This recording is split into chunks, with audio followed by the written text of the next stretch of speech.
Ito na yun. Malapit sa trabaho ko. Wala pang oras. So, maglakad-lakad muna tayo konti. Ayan.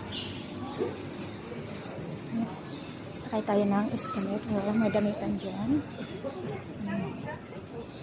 May damitan. Ayan, may hijab.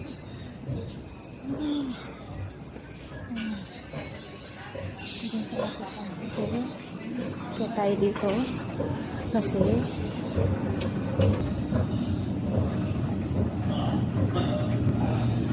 ito na yung place ko. Ito yung shop namin. Sarado pa.